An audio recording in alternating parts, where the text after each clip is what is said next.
wabarakatuh.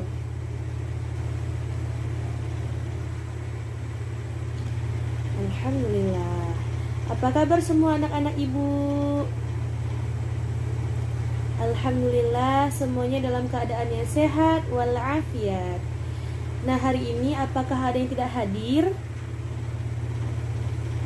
Masya Allah, hadir semua ya hari ini.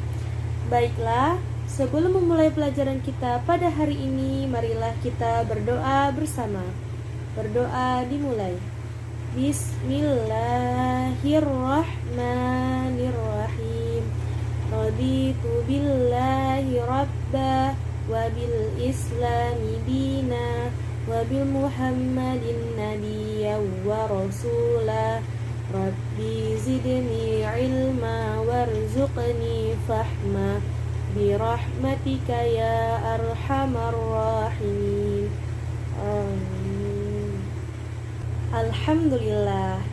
Nah anak-anak, materi kita pada hari ini ada di tema 7, subtema 3, pembelajaran kelima, yaitu hebatnya cita-citaku. Sebelum ibu menyampaikan materi, ibu ingin bertanya, ada yang tahu apa itu cita-cita? Iya Wulan, silahkan. Bagus. Jadi, cita-cita adalah sesuatu yang ingin kita capai untuk menentukan masa depan kita yang baik. Jadi, cita-cita itu adalah suatu impian, suatu harapan, suatu mimpi, dan dapat menentukan mau jadi apa kita nanti di masa depan. Nah, jadi agar cita-cita itu bisa tercapai, kita tidak boleh putus asa. Kita harus bersemangat, kita harus berjuang agar cita-cita itu dapat kita capai. Selanjutnya, kita akan membahas jenis-jenis pekerjaan. Yang pertama, guru. Menjadi seorang guru adalah pekerjaan yang sangat mulia, karena tugas guru adalah mendidik. Nah, untuk menjadi seorang guru itu butuh pengetahuan dan keahlian. Maka dari itu, jika kalian ingin menjadi seorang guru, kalian harus belajar dengan giat ya. Yang kedua, dokter. Pekerjaan menjadi seorang dokter adalah pekerjaan yang sangat mulia, karena tugas seorang dokter adalah menyembuhkan orang yang sakit, tentunya dengan pengetahuan dan keahlian yang khusus. Menjadi seorang dokter adalah hal yang tidak mudah. Maka dari itu, jika kalian ingin menjadi seorang dokter, kalian tidak boleh mudah putus asa, karena kalian akan melewati proses yang sangat panjang. Yang ketiga, arsitek. Nah, pekerjaan menjadi seorang arsitek adalah pekerjaan yang butuh ketelitian tingkat tinggi. Kenapa? Karena jika kalian ingin menjadi seorang arsitek, kalian harus bisa menggambar desain bangunan lengkap dengan ukuran-ukurannya. Yang keempat, apoteker. Untuk menjadi seorang apoteker, kalian tidak boleh menganggap remeh ya, karena apoteker itu dituntut harus teliti. Tugas apoteker adalah meracik obat. Apabila takaran obat itu tidak sesuai, maka khasiat obat itu tidak akan efektif.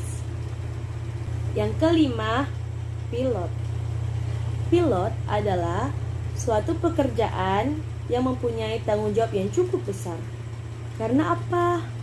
Karena menjadi seorang pilot tugasnya adalah mengendalikan pesawat. Jadi, seorang pilot itu harus mempunyai keahlian khusus. Karena seorang pilot akan membawa puluhan bahkan ratusan penumpang untuk terbang dan mendarat dengan selamat. Nah, itu adalah beberapa jenis-jenis pekerjaannya anak-anak. Terus, apa sih manfaat dari cita-cita? Yang pertama, termotivasi untuk belajar. Jadi, jika kalian ingin cita-cita kalian tercapai, jika kalian ingin cita-cita kalian terwujud, kalian jangan lupa untuk terus belajar ya. Jangan putus asa, karena semua itu butuh yang namanya usaha. Dan insya Allah semua usaha kalian tidak akan sia-sia, tetapi usaha kalian akan membuahkan hasil yang baik. Yang kedua, memberi gambaran untuk jalan pendidikan. Nah, misalnya gini, kalian ingin menjadi seorang guru, maka kalian kuliahnya di fakultas keguruan. Jika kalian ingin menjadi seorang dokter, kalian kuliahnya di fakultas kedokteran. Jika kalian ingin menjadi seorang arsitek, kalian kuliahnya di fakultas teknik. Begitu ya anak-anak.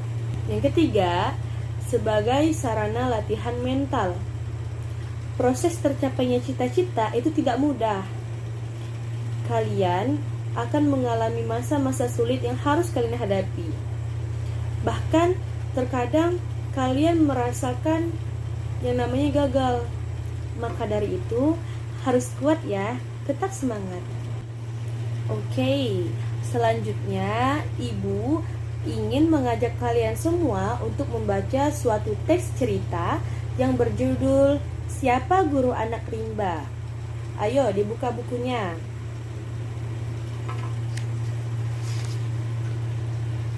Siapa Guru Anak Rimba? Guru yang mengajar di tengah hutan ini namanya Butet Manurung. Meski mengajar di tengah hutan rimba, ada nama sekolahnya. Namanya Sekolah Rimba. Tempatnya di Bukit 12 Jambi. Butet Manurung mulai mengajar suku pedalaman pada tahun 1999. Saat itu, ia mengajar orang rimba atau suku Kubu dan disebut juga suku anak dalam. Awalnya, masyarakat suku ini tidak dapat membaca dan menulis. Mereka sering ditipu oleh para pendatang atau orang-orang dari luar suku mereka. Untung saja ada ibu guru Butet. Ia berhasil mengajar mereka, khususnya anak-anak hingga bisa membaca, menulis, juga berhitung. Ia mengajar anak-anak yang mendengarkan sambil bermain. Butet memang menjadi guru untuk anak-anak dan masyarakat orang rimba. Namun, Butet juga punya guru loh.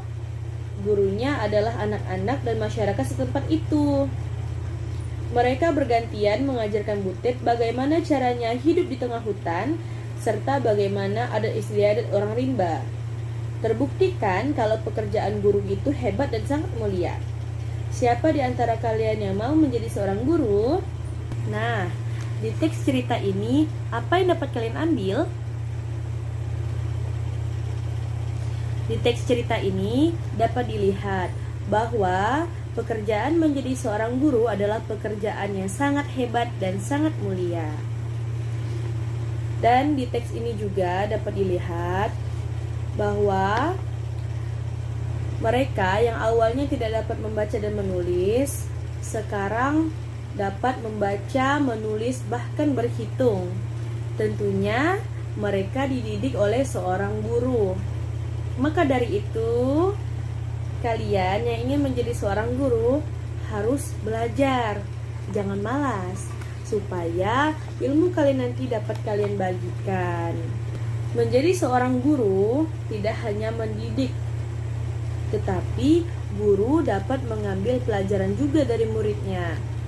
Di teks ini, Butet itu belajar dengan anak didiknya bagaimana caranya hidup di tengah hutan, serta bagaimana adat istiadat orang rimba. Baiklah, selanjutnya Ibu punya beberapa gambar yang akan Ibu perlihatkan kepada kalian semua.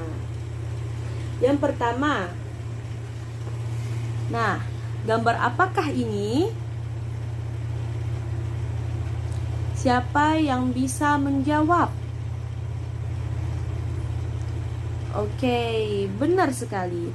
Ini adalah gambar seorang polisi. Nah, tugas polisi adalah untuk mengatur lalu lintas. Pintar sekali. Nah, ini adalah gambar kedua. Jenis pekerjaan apakah ini? Ya, benar sekali. Ini adalah seorang pilot dan tugas pilot adalah mengendalikan pesawat. Bagus. Nih, gambar ketiga.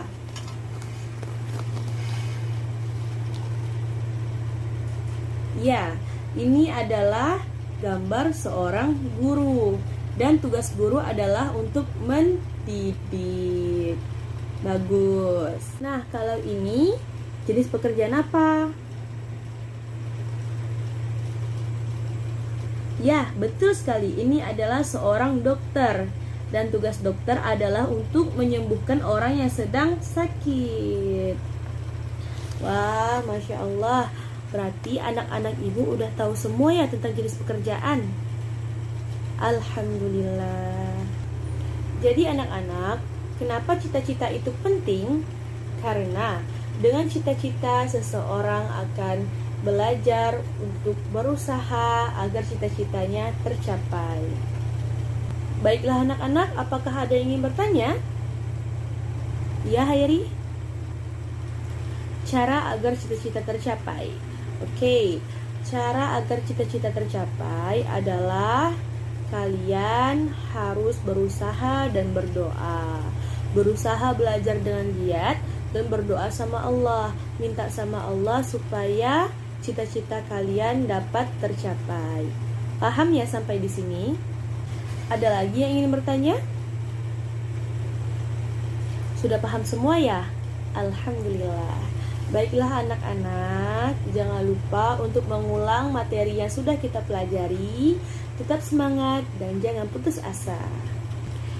Tugas untuk kalian semua minggu depan adalah menentukan cita-cita yang ingin kalian capai.